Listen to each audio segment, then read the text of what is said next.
Assalamualaikum warahmatullahi wabarakatuh, salam sejahtera bagi kita semua, Shalom, Om Swastiastu, Namo Buddhaya, salam kebajikan.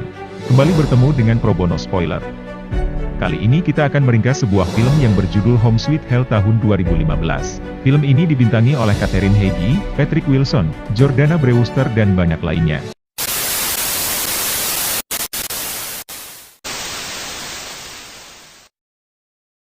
Film ini diawali dengan memperlihatkan sebuah lokasi perumahan yang nyaman dan damai.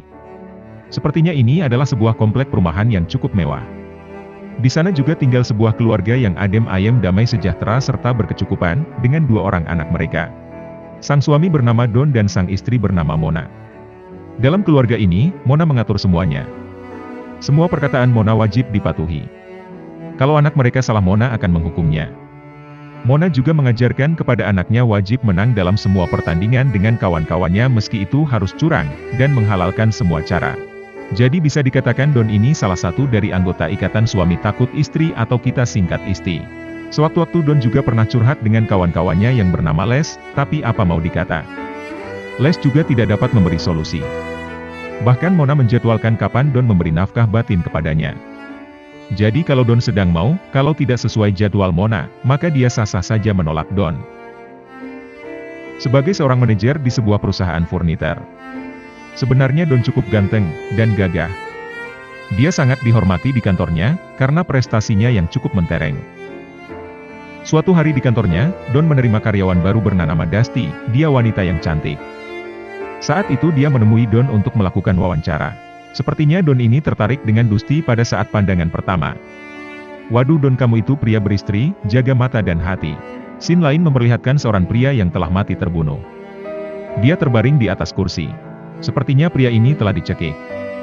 Si pembunuh saat itu juga melihat iklan Don di televisi. Sepertinya pria ini punya rencana yang jahat. Orang ini kita sebut saja namanya Bang Preman.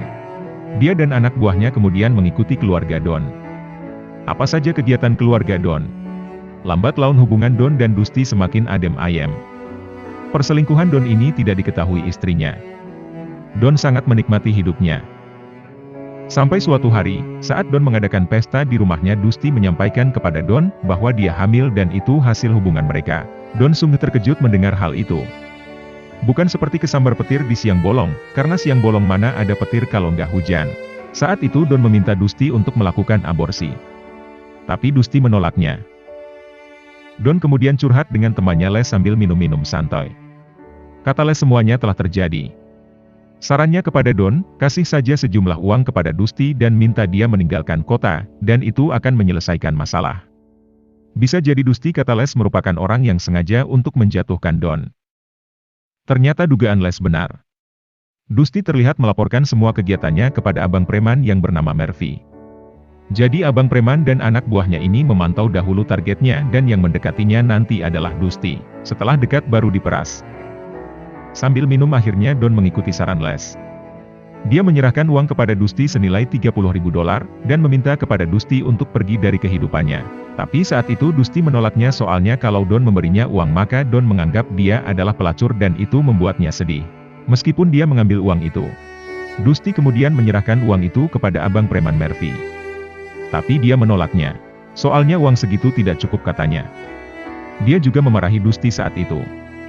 Dia meminta Dusty meminta uang kepada Don sebesar $250.000 dan Dusty pun mengiyakannya. Tapi masalahnya Don tidak memiliki uang sebanyak itu, sementara itu Dusty mengancam akan memviralkan apa yang telah dilakukan Don kepadanya jika tidak menambah uang itu. Karena tidak punya uang, akhirnya Don berkata jujur kepada istrinya Mona apa yang telah dilakukannya. Bahwa dia telah berselingkuh dengan Dusty dan Dusty memerasnya. Sambil membuka album foto Mona mengatakan bahwa dia masih sayang dengan Don dan anak-anaknya. Mona sangat marah sekali. Saat itulah, Mona menyarankan kepada Don untuk membunuh Dusty saja. Dia juga memberi pilihan kepada Don, kehilangan dirinya dan anak-anak atau membunuh Dusty. Sebenarnya Don tidak setuju, tapi dia tidak bisa menolak Mona, karena dia adalah anggota ikatan suami takut istri. Mona kemudian meminta Don menelpon Dusty untuk bertemu. Dusty pun setuju. Tapi sebelum bertemu, Mona meracik obat bius, untuk diminum Dusty nantinya. Dia juga mengajarkan Don untuk tetap percaya diri dalam melakukan perbuatannya. Akhirnya Don dan Dusty bertemu. Karena percaya Don, akhirnya Dusty meminum air yang telah diserahkan oleh Don. Saat itu juga Dusty mabuk, dan dia terjatuh. Meski sebelumnya dia sadar Don meracuninya dan dia mau melarikan diri, tapi dia tidak sanggup. Setelah Dusty jatuh, Mona dengan santainya datang. Dan mereka membawa Dusty ke rumah mereka. Saat akan dikeluarkan dari mobil, Dusty terbangun, tapi dia masih sangat lemah dan jatuh. Don segera memapahnya, dan saat itu dia terlihat sangat syok. Mona kemudian memerintahkan Don mengambil palu dan memukulnya ke kepala Dusty. Don menolak soalnya dia tidak tega. Akhirnya Mona melakukannya sendiri. Setelah itu Dusty dibaringkan di sebuah ranjang, dan Mona memutilasi tubuh Dusty menjadi beberapa bagian. Don tidak bisa melihatnya, dia sampai muntah, karena dia ini sebenarnya orangnya sangat baik sekali.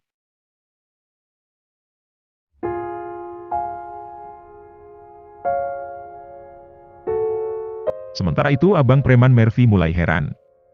Karena dia tidak mendapat laporan dari Dusty, dan itu sudah berjalan beberapa hari ini. Suatu hari saat Don pulang dari kerja, di dalam rumah dia melihat Abang Preman sedang berbicara dengan anaknya. Dia segera berlari mendekati anaknya. Ternyata Abang Preman memberi pesan kepada Don untuk bertemu di sebuah klub malam. Dia mau menanyakan masalah Dusty pada Don. Kalau tidak datang maka dia akan mengancam istri dan anak Don. Demi anak dan istri Don akhirnya datang. Saat ditanya kemana Dusty oleh Abang Preman, Don berbohong dengan mengatakan bahwa dia juga tidak tahu menahu di mana Dusty saat ini. Namun saat itu juga Abang Preman mengancam Don meminta $250.000 dan diserahkan besok hari. Kalau tidak mereka akan membunuh istri dan anak-anak Don. Karena tidak tahu berbuat apa lagi, akhirnya Don melaporkan hal itu pada Mona. Mona kemudian punya rencana. Mereka akan mendatangi rumah Abang Preman Murphy, dengan Don sebagai pengalih. Saat itu Don menelpon Abang Preman dan gengnya untuk bertemu dan saat mereka keluar, mereka akan masuk ke rumah Abang Preman. Setelah Abang Preman dan gengnya pergi, akhirnya Mona masuk ke rumah itu. Kemudian dia membuka kulkas dan memasukkan potongan tubuh Dusty ke dalamnya. Namun saat itu salah seorang anak buah Abang Preman pulang ke rumah, saat itu juga Mona membunuhnya. Namun sebelum mati, dia sempat melaporkan hal itu kepada Abang Preman Murphy bahwa rumah mereka dimasuki seseorang dan dia sekarat. Saat itu juga Mona kembali ke mobilnya dan menelpon polisi, bahwa di rumah itu Abang Preman itu ada tubuh mayat yang telah dimutilasi. Abang Preman Murphy segera pulang dan menempati salah seorang anak buahnya telah meninggal. Dia juga melihat potongan tubuh Dusty di dalam kulkas. Dan saat itu pula polisi datang. Abang Preman sadar bahwa dia telah dijebak oleh Mona. Tembak-menembak pun terjadi, anak buah Abang Preman tertembak, tapi Abang Preman berhasil melarikan diri melalui jalan rahasia. Suatu malam sebelum tidur, Don memberanikan diri menanyakan masa lalu istrinya, Mona. Apakah dia pernah mengalami sebuah tragedi, sehingga dia sangat mudahnya membunuh orang? Saat ditanya hal itu, Mona menjadi sangat sedih. Akhirnya Don menghiburnya dengan memeluknya. Sejak saat itu Don menjadi sangat ketakutan sekali. Soalnya dia juga melihat Mona menyimpan sejumlah pisau di lemari samping tempat tidur mereka. Dan dia juga akan melatih anak mereka menjadi orang yang kuat. Polisi mendatangi rumah Don. Polisi menyebut bahwa Don merupakan pacar Dusty berdasarkan laporan seseorang. Mau tidak mau Don menjelaskan ke polisi bahwa dia memang pernah selingkuh dengan Dusty, tapi dia tidak tahu menahu keberadaan Dusty. Polisi juga mengatakan bahwa ada satu orang yang masih dicari oleh polisi, yakni Abang Preman, soalnya dia lolos saat itu. Saat Mota santai, anjing tetangga Don masuk ke rumah Don, saat itu juga Mona menangkapnya, dan dia mengancam tetangganya itu untuk menjaga anjingnya agar tidak ke rumahnya lagi. Saat ultah anak mereka, Don pun mengundang para tetangganya. Saat membuka kulkas Don menemukan bangkai anjing yang tersimpan dalam kulkas mereka. Don sungguh terkejut. Di kejauhan dia juga melihat, putra mereka menjadi sangat sedih karena diintimidasi ibu mereka sendiri karena kecil. Dia juga mengajarkan anak perempuan mereka menjadi sangat jahat. Don kemudian berpikir, kalau dibiarkan terus-menerus maka anak mereka tidak akan memiliki masa depan, karena didikan Mona yang salah. Akhirnya Don membuat rencana membunuh Mona. Dia kemudian membuat jebakan, jadi seolah-olah itu merupakan sebuah kecelakaan. Don memutus sambungan listrik dan membuat konslet yang menimbulkan percikan api. Sementara itu dia membuka katup gas, yang nantinya akan meledak saat lampu dihidupkan.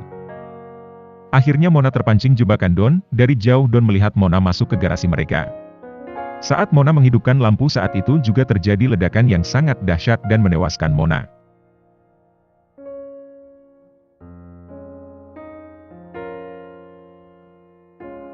Don akhirnya hidup bahagia dengan anak-anak mereka dengan rumah yang baru.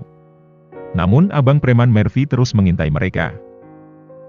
Skin akhir memperlihatkan Don pergi bersama-sama anak mereka dan terdengarlah sebuah tembakan. Selesai.